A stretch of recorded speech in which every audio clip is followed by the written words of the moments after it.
Hello बच्चों, मैं हूँ Ekta and welcome back to my channel study with Ekta. बेटा आज इस वीडियो में हम स्टार्ट करने जा रहे हैं आपके इस चैप्टर का last topic soil as a resource. और बच्चों जिन्होंने अभी तक पिछले 2 पार्ट्स नहीं रिवाइज किए हैं, kindly go on my channel and check out the videos. Okay, तो पहले पार्ट में हमने conservation of resources, resource planning and what is a resource उसके बारे में बात करी। सेकेंड में हमने लैंड को समझा, रिसोर्स एज अ रिसोर्स समझा, फिर उसकी यूटिलाइजेशन, फिर उसका पैटर्न कैसा है इंडिया में, उसके डिग्रेडेशन के कॉजेज़ क्या हैं, कंजर्वेशन क्या है। तो आज इस वीडियो में हम अब शुरू करेंगे सॉइल एज अ रिसोर्स। अब समझ लेते हैं सॉइल क्या है। Soil it's a most important renewable natural resource. Renewable मतलब जो चीज़ अपने आप से अपने आप को रेन्यू करती रहती है, बनती है, बिगड़ती है, बनती है, बिगड़ती है। ठीक है।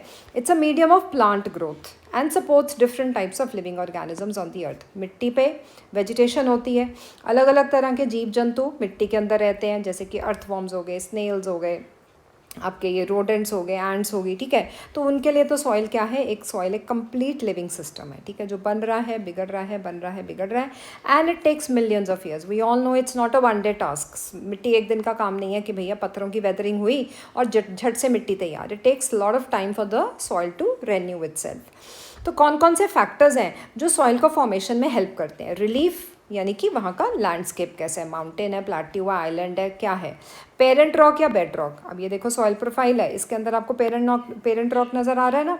तो पेरेंट रॉक क्या करेगा, जैसे पापा मम्मी होंगे बच्चे भी तो वैसे ही निकलेंगे ना। तो उसके ऊपर डिपेंड करता है पेरेंट रॉक के ऊपर कि आपकी जो मिट्टी है उसकी टॉप मोस्ट लेयर कैसी बन के आएगी। ठीक है, क्लाइमेटिक कंडीशंस कैसे हैं वहाँ के, हॉट है, ह्यूमिड है, ड्राई है, कोल्ड है, वेजिटेशन कैसी है, and other forms of life. तो ये सारे के सारे क्या है बेटा, they are all the important factors in the formation of soil.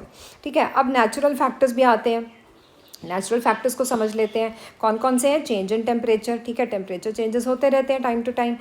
Actions of running water, पानी कितनी तेज़ी से बह के आ रहा है, विंड का क्या एक्शन हो रहा है, ग्लेशियर्स का क्या एक्शन हो रहा है, डिकम्पोजर्स अपनी किस तरह की एक्टिविटी कर रहे हैं। So they are all important factors for the formation of soil. ठीक है, उसके अलावा हमारे पास chemical as well as organic changes होते हैं, यानी कि मिट्टी के अंदर कुछ केमिकल एंड ऑर्गेनिक बदलाव आते हैं, उनके केमिकल कॉम्पोजिशन में बदलाव आता है, उनका ह्यूमस कंटेंट के अंदर बदलाव आता है। ठीक है, उनके अंदर कुछ इनऑर्गेनिक मटीरियल्स भी पाए जाते हैं, क्योंकि हम फर्टिलाइजर्स डाल रहे हैं ना। अब हमें रैपिडली अपनी पॉपुलेशन को क्या करना है ना, फीड करना है। पॉपुलेशन का प्रेशर इतना है कि हम लोग फर्टिलाइजर्स फटाफट से मिट्टी के अंदर डालते हैं कि भैया जल्दी से हमारी क्रॉप ग्रो करे, तो उससे इनऑर्गेनिक मटीरियल्स ऐड हो रहे हैं। तो अगर हम सारे फैक्टर्स को देखें तो बेटा क्या है ना कि सॉइल फॉर्मेशन जो है ना वो आपकी क्लासिफिकेशन में कैसे हेल्प कर रही है। आप कलर के हिसाब से क्लासीफाई कर सकते हो ना, कि यहाँ पे मान लो अगर एक पर्टिकुलर लैंड में अगर मान लो आपको यहाँ पे ऐसे कलर की कोई मिट्टी नज़र आ रही है जो दूर से आपको देखने में थोड़ी सी रेड एंड येलो नज़र आ रही है, तो आप समझ जाओगे अच्छा ये तो हमने पढ़ा हुआ है, ये तो रेड एंड येलो सॉइल है। ठीक है, अगर आपको कहीं पे कोई ब्लैक कलर का पैच नज़र आएगा तो ब्लैक सॉइल तो सब बच्चों को पता है, तो छोटी क्लासेस में हम पढ़ते आए हैं कि कॉटन के लिए ग्रो करने के लिए सबसे बेस्ट सॉइल मानी जाती है। तो इस तरह से ऐसे बहुत से फैक्टर्स हैं, जैसे कि कलर हो गया, थिकनेस हो गया, texture, age, chemical and physical properties, जिसके हिसाब से हम अपने कंट्री के अंदर सॉइल्स को क्लासिफाई कर सकते हैं। ठीक है, तो चलते हैं बेटा क्लासिफिकेशन ऑफ सॉइल्स की तरफ। अब India has varied relief features. Relief features समझते हो ना, माउंटेन्स, प्लेट्यूज, आइलैंड्स, प्लेन, सब।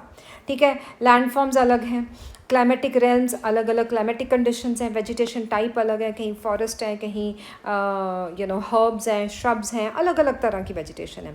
सो इन सब ने हमारी अलग अलग टाइप्स ऑफ सॉइल्स को डेवलप करने में बहुत इंपॉर्टेंट रोल प्ले किया है। ठीक है, तो सबसे पहली जो हम सॉइल पढ़ने जा रहे हैं बेटा वो है एलुवियल सॉइल। अब आप ये समझ लो कि एलुवियल सॉइल जो है ना उसको क्या माना जाता है, it is the most widely spread and important soil.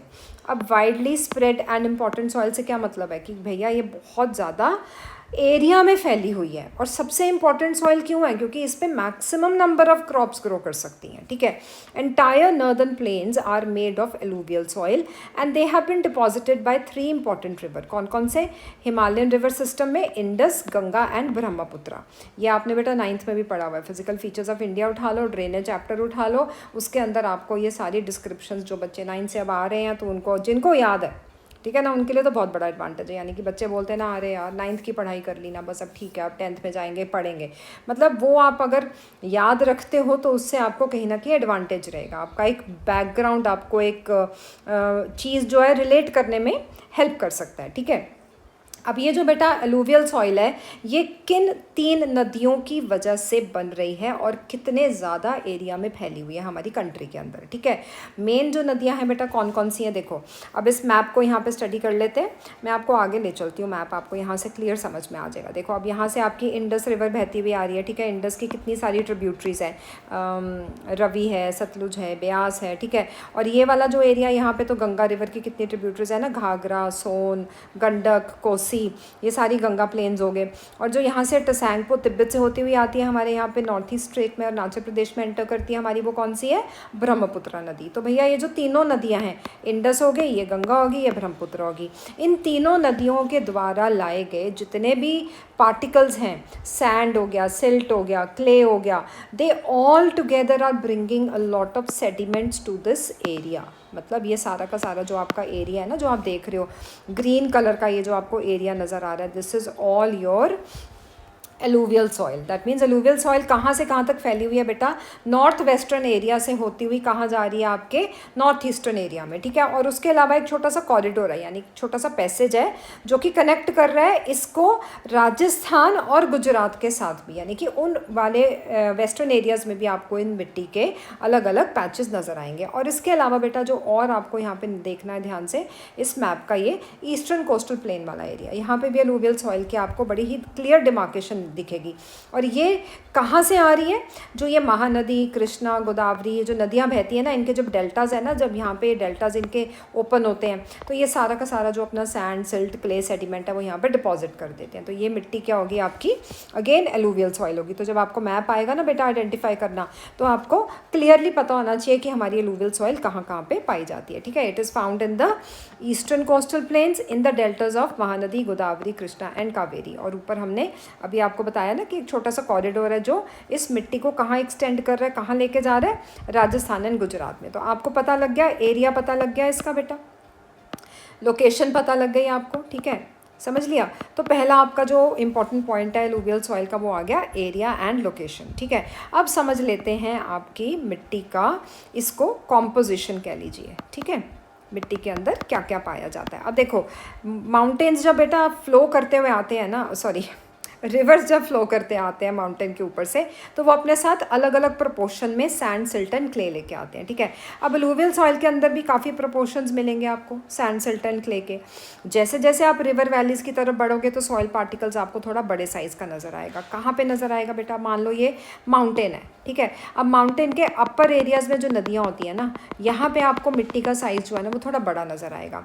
जैसे जैसे ये नदियाँ नीचे बहती हैं, यानी कि आपके माउंटेन के फुट हिल्स पर पहुँच जाती हैं, जब फुट हिल्स पे पहुंचती है ना, यहाँ पे मिट्टी का जो साइज़ है ना वो बहुत ज़्यादा फाइन पार्टिकल्स में कन्वर्ट हो जाता है।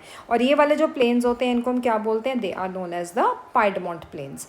और पाइडमोंट प्लेन्स कितने तरह के हैं बेटा, दुआर्स, चोस एंड तेराई। दुआर्स एंड चोस में पार्टिकल साइज़ थोड़ा बड़ा रहता है, तेराई में फाइन पार्टिकल साइज़ आ जाते हैं, ठीक है। अब इसके अलावा बेटा साइज़ के अलावा अगर हम और चीज़ें देखें जिससे कि सॉइल को क्लासिफाई किया जा सकता है, वो है उसकी एज। एज यानी कि कितना कोई बूढ़ा है और कितना कोई जवान है, ठीक है। तो उसके हिसाब से आपके पास बेटा ये 2 क्लासिफिकेशंस आएंगी, एक है बंगार और एक है खादर। अब बंगार सॉइल जो होती है उसमें कॉन्सेंट्रेशन कंकर नोड्यूल्स की बहुत ज़्यादा रहती है। कंकर नोड्यूल्स क्या होते हैं बेटा, जो नोड्यूल्स कैल्शियम रिच होते हैं, ठीक है, जिनके अंदर कैल्शियम कार्बोनेट पाया जाता है। तो बंगार, एक तो बंगार को आपने कैसे याद करना है कि भैया ये तो बहुत ओल्ड है ना, ये तो बूढ़ी हो गई है। और जो खदार है ये बहुत ज़्यादा यंग है, ठीक है, BONKY ऐसे याद रख लेना, ठीक है। बंगार ओल्ड एंड खदार इज़ यंग। अब बंगार के अंदर जो पार्टिकल्स हैं, जो कंकर नोड्यूल्स हैं, वो बंगार के अंदर पाए जाते हैं, और खदार के अंदर जो होते हैं वहाँ पे कंकर नोड्यूल्स बहुत कम पाए जाते हैं, ठीक है। देन अगर हम खदार की बात करें तो खदार जो है वो बहुत ज़्यादा फर्टाइल सॉइल है। अब बंगार के अंदर बेटा क्योंकि पथरीली है तो ऑब्वियसली इसकी जो फर्टिलिटी लेवल होगा वो कंपैरेटिवली लो फर्टिलिटी लेवल्स होंगे, ठीक है। तो ये लो फर्टाइल है और ये फर्टाइल इसके अंदर जो फर्टिलिटी कंटेंट है वो हाई है। तो एक बारी वापस से फटाफट से रिवीजन कर लेते हैं कि भंगार सॉइल आपकी ओल्ड एलुवियल है, खदार सॉइल आपकी यंग एलुवियल है। भंगार के अंदर कंकर नोड्यूल्स बहुत ज़्यादा पाए जाते हैं, खदार के अंदर बहुत कम होते हैं। अब क्योंकि खदार के अंदर कंकर नोड्यूल्स कम है तो इसलिए उसकी फर्टिलिटी ज़्यादा है, और भंगार के अंदर जो आपके कंकर नोड्यूल्स हैं उसकी वजह से इसकी फर्टिलिटी कम है। ठीक है। Alluvial soil as a whole are very fertile, मतलब अगर हम ओवरऑल देखें तो ये तकरीबन फर्टाइल सॉइल मानी जाती है। और इसके अंदर कौन कौन से मिनरल्स पाए जाते हैं, यानी कि मिनरल कॉम्पोजिशन इसका क्या है। तो इसके अंदर बेटा पोटैश है, फॉस्फोरिक एसिड है, लाइम है, जो कि sugar cane, paddy, wheat and other cereal and pulse crops के लिए बिल्कुल सूटेबल है। ठीक है। तो पैडी यानी कि राइस, ठीक है, वीट हो गया आपके, बाकी मिलेट्स हो गए, सीरियल्स हो गए, पल्सेस दालें हो गई। तो ये सारी की सारी जितनी भी क्रॉप्स हैं आपके एलुवियल सॉइल में बहुत ही अच्छे से ग्रो की जा सकती हैं। अब क्यों ग्रो की जा सकती हैं? क्योंकि इसकी फर्टिलिटी बहुत ज़्यादा हाई है। ठीक है।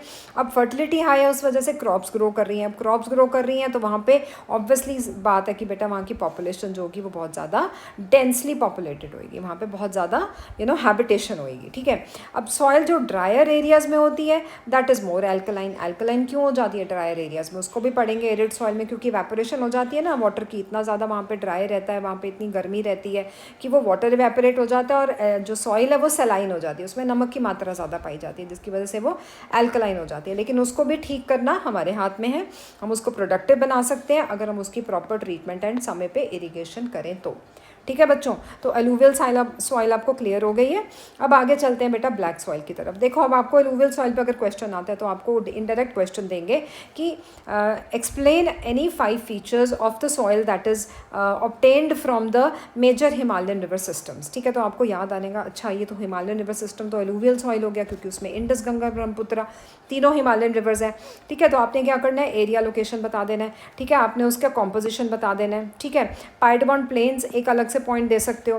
फिर उसके बाद उसका ओल्ड एंड यंग एलुवियल बता देना कि उसके अंदर किस तरह के एज के अकॉर्डिंगली 2 कैटेगरीज हैं। फिर उसके बाद उसका मिनरल कंटेंट बता देना है एंड देन ऑफ कोर्स उसमें कौन सी क्रॉप्स ग्रो कर रहे हो। तो हो गया आपके 5 पॉइंट। इस तरह से आप लिख के आओगे तो बस पेपर फोड़ दोगे आप। ठीक है ना। तो बी प्रिपेयर। ठीक है। हर एक लाइन को ध्यान से पढ़ना है क्योंकि आपके MCQs हो गए, आपके 1 मार्क का क्वेश्चन हो गए, वो इन बिटवीन द लाइन जो बच्चा पढ़ जाएगा बेटा that is going to be the best outcome for your exams. ठीक है। तो NCERT को अच्छे से पढ़ लो, एक एक लाइन अच्छे से समझ लो, तो आपका पेपर आप 95% आप हर हाल में क्रैक करके आओगे। ठीक है। तो चलो बच्चों, अब नेक्स्ट सॉइल जो आती है वो आपकी ब्लैक सॉइल है। ठीक है।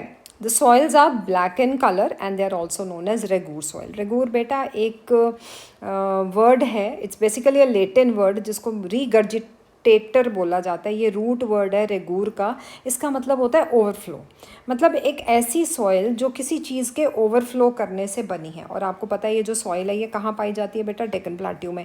डेक्कन प्लेट्यू समझ लेते हैं मैप से, ये वाला एरिया देख रहे हो आप, which is the Deccan area, the Deccan plateau area. एक वो ट्रायंगुलर सा आपने बचपन में छोटी क्लासेस में पढ़ा होगा ना, 6-7 में, वो डेक्कन प्लेट्यू जो होता है ट्रायंगुलर प्लेट्यू। ठीक है। जहाँ पे आपका ये मालवा प्लेट्यू आ गया, उसके ऊपर यहाँ अरावली रेंजेस आ जाती हैं। ठीक है। तो ये वाला जो एरिया बेटा ये डेक्कन प्लेट्यू, यहाँ पे बहुत ज़्यादा लावा एक्टिविटी होती है। तो जब लावा बाहर निकलता है वो सारा क्या कर जाता है, इस एरिया में स्प्रेड कर जाता है। जब स्प्रेड करता है तो वो क्या करते हैं, उसको वर्ड को क्या बोलते हैं, ओवरफ्लो कर गया। इस वजह से इस मिट्टी का नाम और क्या दिया गया है बच्चे, रेगूर सॉइल दिया हुआ है। अब ब्लैक सॉइल जो है that is ideal for growing cotton. ठीक है। So it is known as black cotton soil. तो जहाँ पे भी आप इंडिया में जहाँ कहीं भी आपको मिट्टी अगर काले रंग की नज़र आए तो आप झट से खड़े होकर बोलना, देखो मम्मा वो ब्लैक सॉइल है भैया, यहाँ पे तो कॉटन ग्रो करती है। मतलब आपको इस चीज़ की क्लैरिटी होनी चाहिए माइंड में कि ब्लैक सॉइल पे मेजर क्रॉप कौन सी ग्रो कर सकती है। ठीक है। अब it is believed that climatic condition along with the parent rock material are the important factors for the formation of black soil।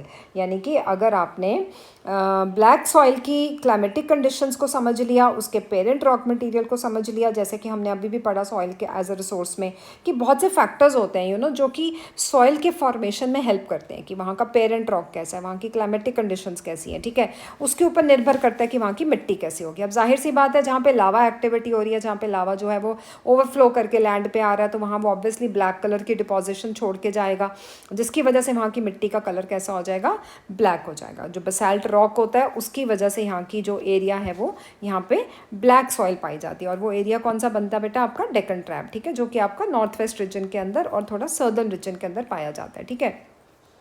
अब इसके अंदर कौन कौन से प्लाट्यूज कवर होते हैं? महाराष्ट्र, सौराष्ट्र, मालवा, मध्य प्रदेश, छत्तीसगढ़। ठीक है, तो ये आपको एरियाज स्टडी कर लेने किन किन एरियाज़ में ये मिट्टी जो है ये पाई जाती है। ठीक है, एंड अगर बात करें साउथ ईस्ट एरिया की तरफ, तो it is also found in the direction along the Godavari and Krishna valleys. ठीक है, तो एक बारी वापस मैप में आपको फिर से दिखा देती हूँ मैं यहाँ पे।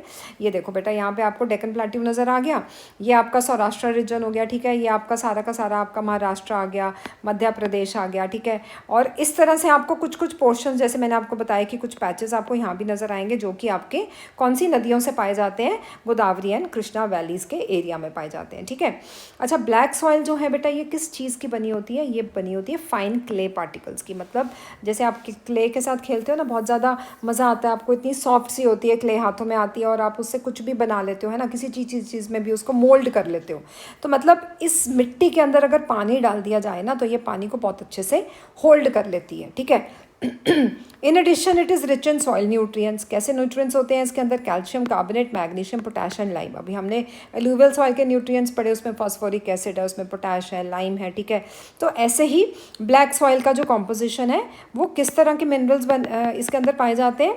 कैल्शियम कार्बोनेट हो गया, मैग्नीशियम हो गया, पोटैश हो गया, लाइम हो गया। लेकिन इसके अंदर एक ऐसी मिनरल है जो नहीं पाई जाती, वो है फॉस्फोरिक कंटेंट, जो कि एलुवियल सॉइल में पाई जाती है। ठीक है, अब क्या होता है ना बेटा, जब बहुत ज़्यादा गर्मी होती है, अब गर्मी वाला एरिया हमने दिखाया क्योंकि जो डेक्कन सॉइल है वो आपकी ब्लैक सॉइल डेक्कन प्लेट्यू के अलावा आपके कुछ एरियाज़ ऑफ राजस्थान यानी कि सौराष्ट्र में भी पाए जाते हैं, गुजरात में भी पाए जाते हैं। आपको राजस्थान नहीं, सॉरी बेटा, गुजरात में पाए जाते हैं। ठीक है, अब यहाँ पे जो आपकी मिट्टी है वो बहुत ज़्यादा क्रैक्स आ जाते हैं उसके अंदर हॉट वेदर में। अब देखो, आप ये वाला पिक्चर देखोगे, दिस पिक्चर। ठीक है, अब इस पिक्चर में आपको क्या नज़र आ रहे हैं? मिट्टी के अंदर बहुत सारे क्रैक्स आ गए।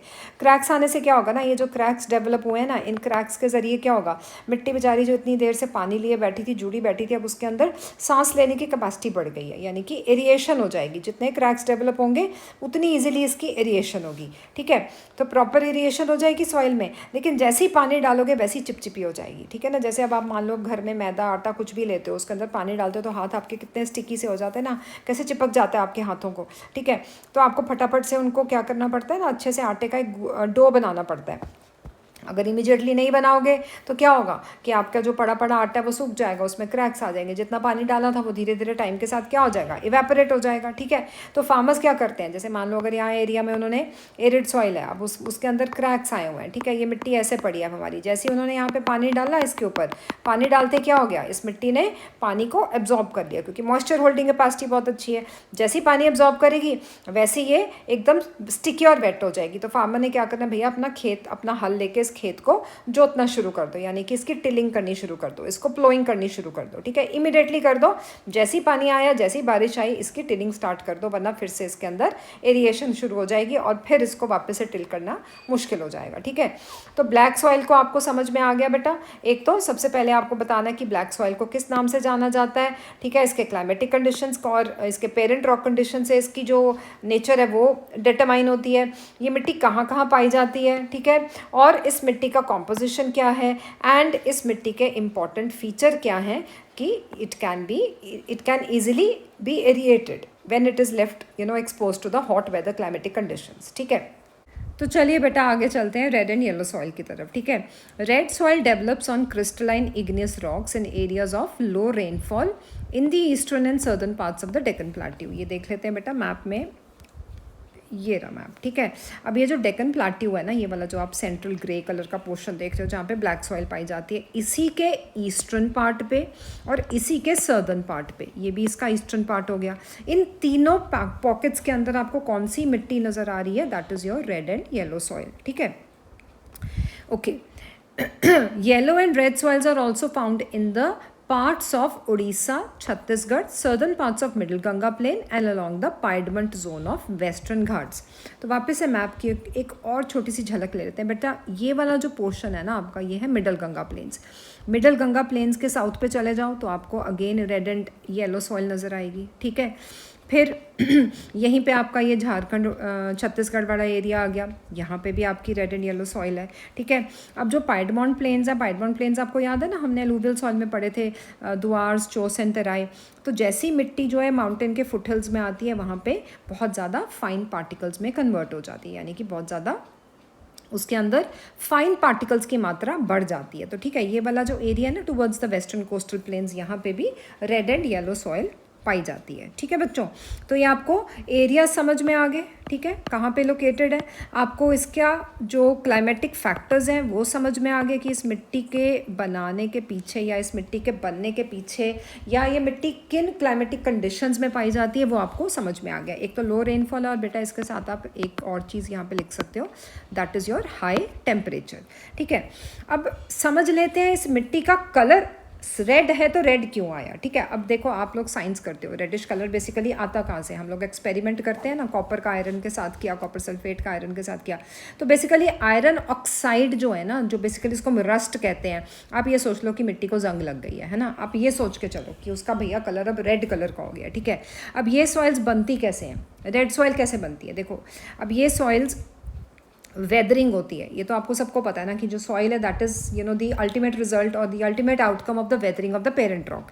ना these soils are form from the weathering of the igneous and metamorphic rocks. ठीक है, एकदम हॉट एंड ड्राई क्लाइमेट है, तो आयरन जो होता है ना रॉक में बेटा, वो ऑक्सीडाइज हो जाता है, यानी कि ऑक्सीजन के साथ रिएक्ट करता है। ऑक्सीजन के साथ रिएक्ट करके क्या बनाता है, इट फॉर्म्स Fe2O3 यानी कि फेरिक ऑक्साइड बनाता है। अब आयरन ऑक्साइड क्या करता है, मिट्टी के पार्टिकल्स को कोट कर देता है, कोटिंग करने के बाद उसके ऊपर बड़ा ही सुंदर रेडिश ब्राउन कलर आ जाता है। ठीक है, तो जितनी ज़्यादा मिट्टी एक्सपोज रहेगी to the air and sunlight, उतनी ज़्यादा ऑक्सीडेशन होएगी और उतनी ज़्यादा मिट्टी का कलर आएगा रेड। ठीक है, अब इसी तरह से मिट्टी का कलर येलो भी पाया जाता है। देखो यहाँ पे लिखा हुआ ना, इट लुक्स येलो, एक मिनट, यहाँ पे लिखा हुआ है ना, it looks yellow when it is in the hydrated form. तो क्या होता है बेटा, हाइड्रेटेड फॉर्म का मतलब हो गया कि जहाँ पे मिट्टी के ऊपर मॉइस्चर की थोड़ी बहुत हमें लगा कि हाँ यहाँ पे थोड़ी बहुत मॉइस्चर आ रहा है या पानी आ रहा है या बारिश हो रही है या थोड़ी इरिगेशन एक्टिविटी स्टार्ट हो गई है, तो it starts appear to yellow instead of red. मतलब इस केस में क्या हुआ कि जो आपका फेरिक ऑक्साइड था ना,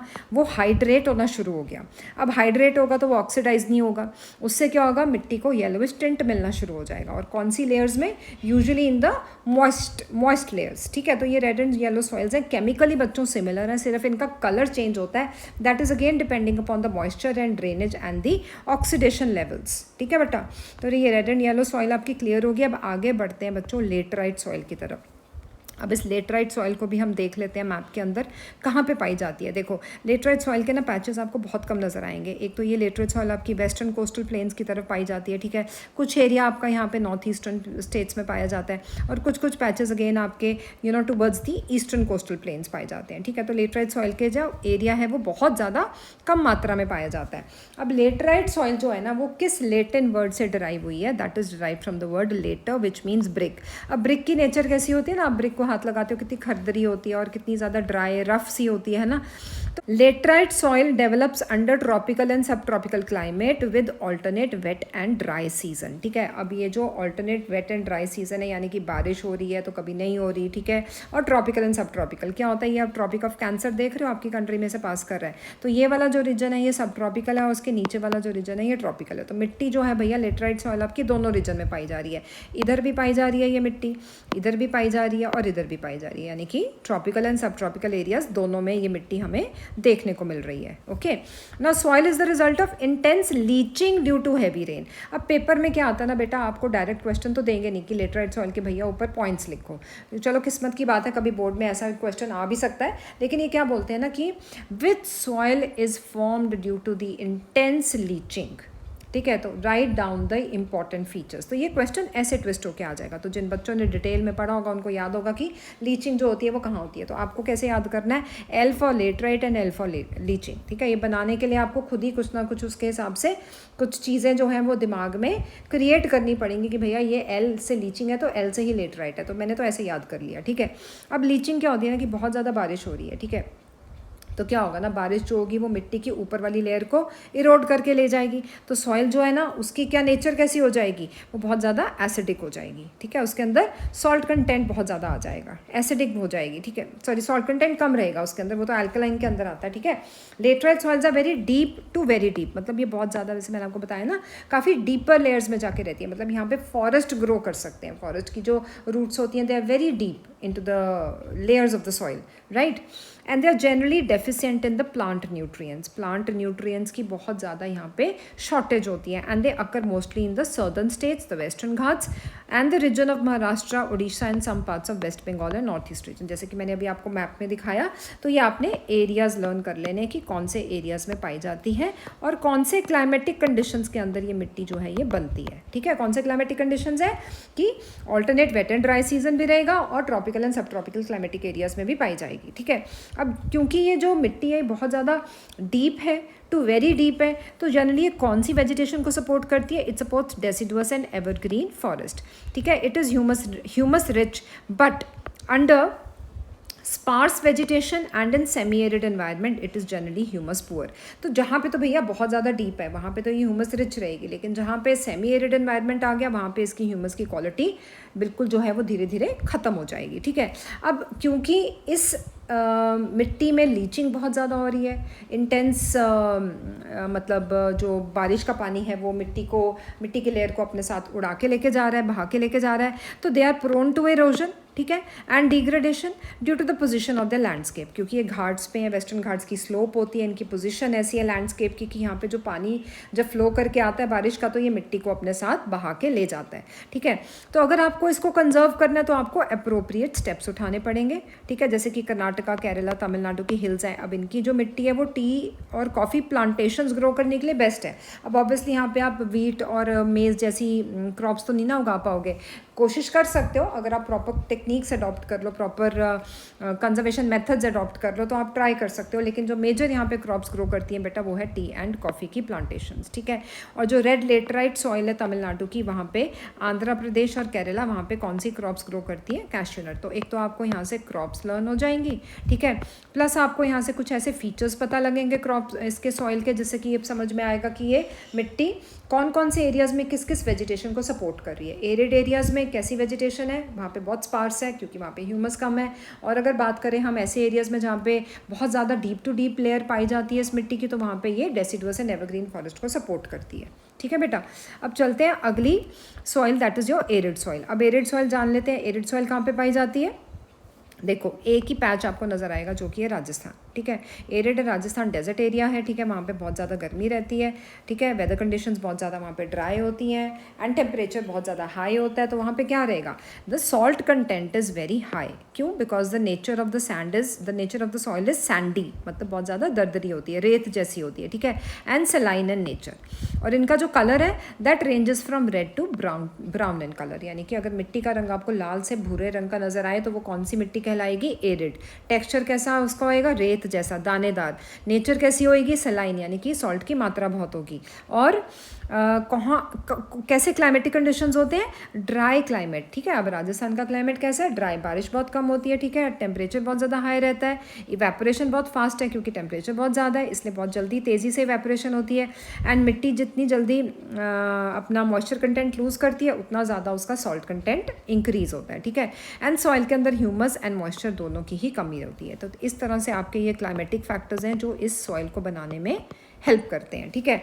अब जितने ज़्यादा आप इस सॉइल के लोअर होराइजन्स में जाओगे तो देखोगे वहाँ पे कंकर नोड्यूल्स बहुत है, यानी कि कैल्शियम कार्बोनेट के आपको बहुत ज़्यादा मात्रा मिलती है वहाँ पे, राइट? अब कंकर लेयर जो है क्योंकि वो नीचे है, अब नीचे की कंकर लेयर अगर बैठी हुई है तो वो क्या होगा ना, मिट्टी की इन्फिल्ट्रेशन को स्लो डाउन कर देगी, ठीक है ना? मिट्टी तो इन्फिल्टर तभी करेगी ना अगर मिट्टी की परतें बहुत ज़्यादा डीप होएंगी। अगर मिट्टी की परत ही बहुत ज़्यादा शैलो है और उसके नीचे एकदम से पत्थर वाली लेयर स्टार्ट होगी है तो मिट्टी पानी को ज़्यादा अंदर इन्फिल्टर नहीं कर पाएगी। तो अगर हम इस मिट्टी को प्रॉपर तरीके से इरिगेट करें तो ये कल्टिवेबल हो सकती है, जैसे कि हमने वेस्टर्न राजस्थान में इसको कल्टिवेट किया, ठीक है बेटा? आगे चलते हैं फॉरेस्ट सॉइल की तरफ। अब ये जो फॉरेस्ट सॉइल है बेटा इसको माउंटेन सॉइल भी बोला जाता है, ठीक है? तो अगर आपको पेपर में पूछ लिया जाए कि माउंटेन सॉइल कौन सी है तो घबरा मत जाना कि भैया हमने तो बुक में सिर्फ फॉरेस्ट सॉइल पढ़ा था, ठीक है? तो ये सॉइल आपको हिली एंड माउंटेनियस एरियाज दोनों में पाई जाती है। अब फॉरेस्ट एंड हिली एरियाज जो होते हैं वहाँ पर बारिश बहुत ज़्यादा होती है, इस करके ये सॉइल जो है वो बहुत ज़्यादा अलग अलग टेक्स्चर्स में हमें मिलती है, क्योंकि माउंटेन का एनवायरनमेंट क्या है ना, अब माउंटेन में आप बहुत ज़्यादा हाई पीक्स पे भी जाओगे जहाँ पे बर्फ़ होगी वो भी एरिया होगा, ठीक है? जहाँ पे स्लोप आप मिडल एरिया में आओगे वहाँ पे पे भी अलग टेक्सचर मिलेगा, और जैसे आप पाइडमॉन प्लेन्स में आओगे वहाँ पे अलग टेक्सचर मिलेगा, ठीक है। So they are loamy and silty in the valley sides, ठीक है। अपर स्लोप्स में हमने पहले भी पढ़ा था, अपर स्लोप्स में क्या पढ़ा था कि जितनी ऊपर हम माउंटेन की हायर स्लोप्स में देखते हैं वहाँ पे हमें थोड़ी दानेदार यानी कि हमें जो मिट्टी पाई जाएगी वो कोर्स ग्रेन्ड होएगी। जैसे हम मिट्टी की लोअर स्लोप्स में आएंगे यानी कि फुटहिल्स में आएंगे, वहाँ पे कैसी पाई जाएगी, लोमी एंड सिल्टी यानी कि बहुत ही सॉफ्ट तरह की मिट्टी मिलेगी। अब जो पहाड़ियाँ जो कि बिल्कुल बर्फ़ से ढकी हुई हैं, ठीक है, ये स्नो कैप माउंटेन्स हैं, वहाँ पे कैसी मिट्टी होती है, वहाँ पे डीन्यूडेशन होती है। डीन्यूडेशन का मतलब क्या है कि ग्लेशियर्स है, ग्लेशियर्स जब पूरे के पूरे ऐसे जब एवलांच आता है, पूरी की पूरी जब बर्फ़ की लेयर जो होती है वो नीचे स्लोप डाउन करने लग जाती है, तो वो मिट्टी की परत को अपने साथ को रेतती हुई ले जाती है, ठीक है। तो वहाँ पे जो सॉइल है वो डीन्यूडेशन की वजह से एसिडिक हो जाएगी और ह्यूमस कंटेंट उसका कम हो जाएगा। क्यों ह्यूमस कंटेंट कम होगा, क्योंकि मिट्टी की लेयर को अपने साथ वो कुरेदती हुई नीचे लेके जा रही है, ठीक है। And the soils which are found in the lower part of the valleys यानी कि रिवर टेरेसेस या एलुवियल फैंस में, मतलब जहाँ पे आपकी नदी बह रही है उस नदी के आसपास के जो एरियाज़ हैं वहाँ पे जो मिट्टी है वो बहुत ज़्यादा फर्टाइल होगी। ये तो हम सबको पता है कि जहाँ पे मिट्टी प्लेन एरिया में बहती है वो अपने साथ बहुत सारा वहाँ पे सिल्ट डिपॉजिट करती है, सेडिमेंट डिपॉजिट करती है, वो एरिया उतना ज़्यादा फर्टाइल हो जाता है, ठीक है। तो चलिए बेटा अब इस टॉपिक के सॉइल रिसोर्स के टॉपिक के लास्ट टॉपिक को स्टडी कर लेते हैं, which is soil erosion and soil conservation. अब सॉइल इरोजन क्या होता है, देखो ये तो आप छोटी क्लासेस से पढ़ते आ रहे हो कि the removal of the top layer of the soil by either rain or wind, ठीक है। अब डीन्यूडेशन हमने समझा ऊपर, डीन्यूडेशन का मतलब क्या है कि जो ग्लेशियर्स हो गए वो कैसे अपने जब नीचे एवलांच के थ्रू जब नीचे आते हैं, ग्लेशियर्स मेल्ट होते हैं तो मिट्टी की लेयर को अपने साथ कुरेदते हुए ले जाते हैं। तो denudation of the soil cover and subsequent washing down is described as soil erosion. धीरे धीरे मिट्टी को जैसे जैसे इरोड हो रही है उसके साथ जैसे जैसे वो वॉश डाउन हो रही है लेयर, उसको हम क्या बोलते हैं, डीन्यूडेशन कहते हैं। And process of soil formation and erosion दोनों एक साथ चलते हैं। ऐसे नहीं कि मिट्टी भैया सारी एक जगह से रोड होती गई और वहाँ पे तो बिल्कुल ही बंजर ज़मीन होगी, नो। जहाँ से मिट्टी इरोड होगी तो कहीं जाके डिपॉजिट भी तो होगी ना, तो दोनों चीज़ों में बैलेंस रहता है। अगर एक जगह इरोड हो रही है तो दूसरी जगह जाके वो डिपॉजिट भी हो जाएगी, ठीक है। So sometime this balance is disturbed. अब हम लोग क्या करते हैं ना, हम ह्यूमन्स हैं, हम तो हैं ही बड़े लालची, कुछ ना कुछ ऐसी एक्टिविटी हम लोग करी जा रहे हैं जिसकी वजह से मिट्टी ने जो अपने आपस का ये बीच का जो तालमेल बनाया हुआ ना उसको हम डिस्टर्ब कर रहे हैं। कैसे कर रहे हैं, हम डिफॉरेस्टेशन कर रहे हैं। एक तो वैसी मिट्टी बेचारी इरोड हो रही है ना, एक्सेसिव लीचिंग हो गई या रेन आ गई या ग्लेशियर्स हो गए, मेल्ट हो रहे हैं, ठीक है। ऊपर से हमने डिफॉरेस्टेशन स्टार्ट कर दी, ओवर ग्रेजिंग शुरू कर दी हमने, जानवर छोड़ दिया लैंड में, कंस्ट्रक्शन स्टार्ट कर दी हमने, माइनिंग एक्टिविटीज़ कर दी। अब ये तो हमने एक्टिविटीज़ करी, उसके अलावा नेचर के फोर्सेज हैं, विंड है, ग्लेशियर है, वाटर्स है, इन सब की वजह से सॉइल इरोड हो रही है। तो ये कंबाइंड फैक्टर्स हमारी मिट्टी को कितना ज़्यादा ख़राब कर रहे हैं, कितना ज़्यादा डिग्रेड कर रहे हैं, ये सोचने वाली बात है। अब देखो, जब पानी एक मिट्टी को चीरता हुआ जाता है, ठीक है, तो वो अपने मिट्टी के अंदर क्या बनाता है, एक डिप्रेशन बना देता है, ठीक है, जिसको हम क्या बोलते हैं, गलीज, ठीक है। वो गली बॉय से याद रखना, यानी कि आपका एक छोटा सा क्या बन गया, चैनल बन गया, क्योंकि मिट्टी इतनी चीरती हुई आई, पानी इतना चीरता हुआ आया मिट्टी को कि उसने मिट्टी के अंदर एक छोटा सा चैनल बना दिया, ठीक है, दैट इज़ नोन एज गली। अब ये वन वर्ड क्वेश्चन आ जाएगा कि व्हाट आर गलीज, ठीक है, या डेफिनेशन आ जाएगी एमसीक्यू में, गलीज दे देंगे, बैडलैंड दे देंगे, सॉइल इरोजन दे देंगे, शीट इरोजन दे देंगे, आपको टिक करके आना है सही जवाब क्या है, ठीक है। जहाँ लैंड आपका कल्टीवेशन के लिए फिट नहीं है वो कौन सा लैंड कहलाता है, बैड लैंड, ठीक है भैया, तो बहुत ख़राब है, देर ऊपर तो कुछ नहीं किया जा सकता। अगर हम चंबल रीजन की तरफ चलें तो वहाँ पे आपको कुछ ऐसे लैंड्स नज़र आएंगे जिनको हम बैड लैंड को क्या नाम देते हैं, रेवाइंस कहते हैं, ठीक है। देखो आपको क्या पढ़ा सबसे पहले आपने सॉइल इरोजन के अंदर कि आपके यहाँ पर जो एक्टिविटीज़ हो रही हैं यानी कि ह्यूमन एक्टिविटीज़ हैं वो कैसे सॉइल की नेचर को ख़राब कर रहे हैं, ठीक है, सॉइल को इरोड कर रहे हैं। हम लोग क्या कर रहे हैं, डिफॉरेस्टेशन कर रहे हैं, ओवर ग्रेजिंग कर रहे हैं, ठीक है। हमने क्या किया, मिट्टी को ख़राब कर दिया, उसका ह्यूमस कंटेंट सारा ख़राब हो गया। वो बारिश हुई तो ऑब्वियसली बारिश ने भी मिट्टी की लेयर को इरोड कर दिया, विंड आया, विंड इरोड करके ले गया। तो बहुत सारे फैक्टर्स जो है वो हमारी सॉइल को धीरे धीरे करके इरोड कर रहे हैं। उसके बाद जब पानी चीरता हुआ मिट्टी को जाएगा तो वो एक बहुत ज़्यादा डिप्रेशन क्रिएट करेगा, उसके अंदर चैनल क्रिएट करेगा, वो क्या हो जाता है, गलीज। अब जो लैंड हमने कल्टिवेशन के लिए बिल्कुल मतलब ऐसी कंडीशन में लाके खड़ा कर दिया कि उसके ऊपर किसी तरह की कोई एक्टिविटी, फार्मिंग एक्टिविटी नहीं हो सकती, तो वो बैड लैंड हो गया। अब चंबल बेसिन में ऐसे ही लैंड को हम क्या बोलते हैं? रिवाइंस कहते हैं। रिवाइंस क्या होता है बेटा? एक नैरो डीप वैली होती है जिसकी साइड्स बहुत ज़्यादा स्टीप होती हैं, ठीक है। तो रिवाइंस को समझने के लिए आपको ध्यान रखना पड़ेगा, ज्योग्राफी एक ऐसा चैप्टर है, ज्योग्राफी एक ऐसा सब्जेक्ट है जिसके अंदर आप विजुअलाइजेशन कर सकते हो, ठीक है ना। आप समझ सकते हो कि वैली आपको पता है ना, लो लाइंग एरिया होता है माउंटेन्स के बीच में, उसकी साइड स्टीप होती हैं। वहाँ पे जो वैली बनी है, जो रिवाइन बना है, वो किसकी वजह से बना है? वाटर इरोजन से बना है, ठीक है।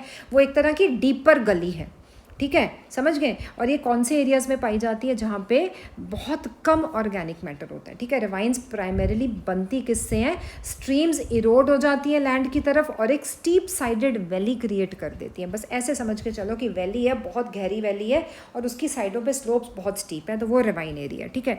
Sometimes water flows as a sheet over the large area down a slope, यानी कि पूरी की पूरी स्लोप। अब जैसे ये मान लो पहाड़ है, ठीक है, अब इसकी जो पूरी स्लोप है ना, जब यहाँ पे पानी बहता हुआ आएगा ना, तो पूरी की पूरी स्लोप से मिट्टी को इरोड करता ले जाएगा, तो वो क्या कहलाएगी बेटा? शीट इरोजन, ठीक है। अब विंड ब्लो कर रही है, जितनी भी लूज मिट्टी पड़ी हुई है उसको उड़ा के ले जाएगी, तो वो हो गया विंड इरोजन। अब सॉइल इरोजन क्या होती है ना, अब हम लोग गलत तरीके से फार्मिंग कर लेते हैं। Ploughing in a wrong way up and down the slope from the channels for the quick flow of water leading to soil erosion. हमने क्या किया ना, अब जैसे ये पहाड़ है, ठीक है, इस पहाड़ को हमने ऐसे चैनल्स में काट दिया, ठीक है। अब हमने क्या किया? प्लोइंग करनी है, तो कैसे करनी है बेटा? कंटूअर लाइंस के अलोंग करनी है ये, यानी कि अगर हमने प्लोइंग करनी है तो कंटूअर लाइंस के अलोंग ऐसे प्लोइंग करनी है। अगर हम प्लोइंग ऐसे करेंगे, जैसे मान लो अब आपका ये वाला पहाड़ है, आपका ये कंटूअर है, मतलब ये आपका फ्लो हो रहा है, यहाँ से पानी जो है इस डायरेक्शन में फ्लो करेगा। अगर आप इसी डायरेक्शन में अपने प्लांट्स ग्रो कर दोगे, वेजिटेशन ग्रो कर दोगे, तो वो क्या होगा? आपकी वेजिटेशन जो है वो ज़्यादा देर सस्टेन नहीं करेगी, मिट्टी जो है वो पानी बहा के ले जाएगा अपने साथ। तो हमें क्या करना है ना, हमें प्लोइंग करनी है अलोंग द कंटूअर लाइंस, जिससे कि वाटर के फ्लो को हम डेक्सरलेट यानी कि रिड्यूस कर सकें। मतलब पानी यहाँ आएगा, रुकेगा, ठीक है, अंदर एब्जॉर्ब हो जाएगा, जो बचेगा वो नीचे वाली लेयर पे जाएगा, फिर नीचे आएगा, तो ऐसे करते करते पानी का जो फ्लो है वो थोड़ा सा स्लो डाउन हो जाएगा। इसको क्या बोलते हैं बेटा? Contour ploughing. मतलब आपने सही तरीका अडॉप्ट करना है फार्मिंग का, ठीक है। फिर उसके बाद आप स्टेप्स देखते हो ना, टेरेस फार्मिंग देखते हो, पहाड़ों पे जब विजिट करते हो तो उसमें आप देखते हो ना कि कैसे स्टेप्स बनाए होते हैं फार्मर्स ने। ऐसे मतलब एक लैंड सा क्रिएट कर देते हैं, फ्लैट लैंड, पहाड़ को काट के एक स्टेप क्रिएट किया, फिर दूसरा किया, फिर तीसरा किया, ऐसे स्टेप फार्मिंग क्रिएट कर देते हैं वो, ठीक है। तो वो टेरेस कल्टिवेशन क्या होगी ना, कि जब आप स्टेप्स बना दोगे तो अगेन आपकी इरोजन जो है वो स्लो डाउन हो जाएगी। फिर वेस्टर्न एंड सेंट्रल हिमालयाज़ में ये टेरेस फार्मिंग बहुत ज़्यादा देखने को मिलती है। बड़ी बड़ी लार्ज फील्ड्स हैं, ठीक है, जहाँ पे आपने बहुत सारी क्रॉप्स ग्रो की हुई हैं। अब जब आप क्रॉप्स ग्रो करते हो ना, तो जैसे मान लो यहाँ पे आपने क्रॉप ग्रो करी, फिर इतना एरिया छोड़ दिया आपने, फिर क्रॉप की एक रो आ गई, फिर थोड़ा एरिया छोड़ दिया, फिर क्रॉप की एक रो आ गई। अब ये जो आपने एरिया छोड़ा है, तो भैया यहाँ पे तो मिट्टी आपकी एक्सपोज हो रही है ना, तो इसको बचाने के लिए आप क्या करो ना, स्ट्रिप्स ऑफ ग्रासेस लगा दो, यानी कि ग्रास उगा दो वहाँ पे, ठीक है। अब वो क्या करेगा? It's going to break the force of the wind, वो हवा के बहाव को रोकेगा, रेजिस्ट करेगा, तो इसको क्या बोलते हैं? Strip cropping. अभी आपने सारे मेथड्स बच्चों याद हो तो 8th में कर रखे हैं, ठीक है। जो आपने मल्चिंग किया था, कंटूअर प्लोइंग किया, स्ट्रिप क्रॉपिंग किया, शेल्टर बेड्स किया, टेरेस कल्टिवेशन किया, ये सारे के सारे आपने 8th स्टैंडर्ड में एग्रीकल्चर चैप्टर के अंदर कवर किए हुए हैं, ठीक है। Planting lines of trees to create shelter also works in a similar way, यानी कि एक ही लाइन में बहुत सारे पेड़ लगा दो, एक ही साथ खड़े कर दो, तो वो भी क्या करेंगे?